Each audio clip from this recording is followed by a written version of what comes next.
തലസ്ഥാന നഗരിയുടെ ഹൃദയഭാഗത്ത് സെക്രട്ടേറിയറ്റിന് തൊട്ടു മുന്നിലായി പ്രവർത്തിക്കുന്ന സ്പർശൻ വെൽനസ് സ്പാ പൂട്ടിച്ച സംഭവം ഇപ്പോൾ രാഷ്ട്രീയ വിവാദമായി മാറിയിരിക്കുകയാണ്.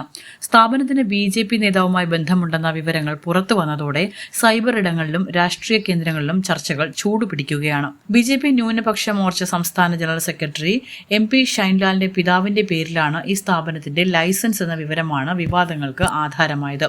സംഭവം പാർട്ടിയെ പ്രതിരോധത്തിലാക്കിയതോടെ BJP നേതൃത്വം ഷൈൻലാലിനോട് വിശദീകരണം തേടിയിട്ടുണ്ട്. എന്നാൽ മാസങ്ങൾക്ക് മുൻപ് തന്നെ സ്ഥാപനം മറ്റൊരാൾക്ക് കൈമാറിയെന്നും ലൈസൻസ് മാറ്റുന്ന നടപടികൾ പുരോഗമിക്കുന്നതിനിടെയാണ് വിവാദം ഉണ്ടായതെന്നുമാണ് നേതാവിന്റെ വിശദീകരണം.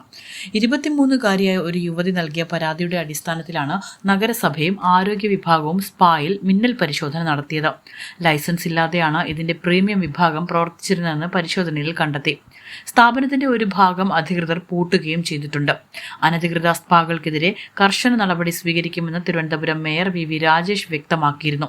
സ്പായുടെ മറവിൽ ക്രോസ് മസാജിംഗ് ഉൾപ്പെടെയുള്ള നിയമവിരുദ്ധ പ്രവർത്തനങ്ങൾ നടക്കുന്നുണ്ടോ എന്ന കാര്യവും പോലീസ് അന്വേഷിക്കുന്നുണ്ട്. പണിമുടക്ക് ദിനങ്ങളിലും മറ്റും BJP ശക്തമായി ഉയർത്തിയ ധാർമ്മിക നിലപാടുകളെ ഈ വിവാദം എങ്ങനെ ബാധിക്കുമെന്നാണ് രാഷ്ട്രീയ നിരീക്ഷകർ ഉറ്റുനോക്കുന്നത്. വരും ദിവസങ്ങളിൽ സ്പാ കേന്ദ്രങ്ങൾക്കെതിരെയുള്ള പരിശോധന കൂടുതൽ കർശനമാക്കാനാണ് നഗരസഭയുടെയും പോലീസിന്റെയും തീരുമാനം. വിസ്മയ ന്യൂസ്, തിരുവനന്തപുരം.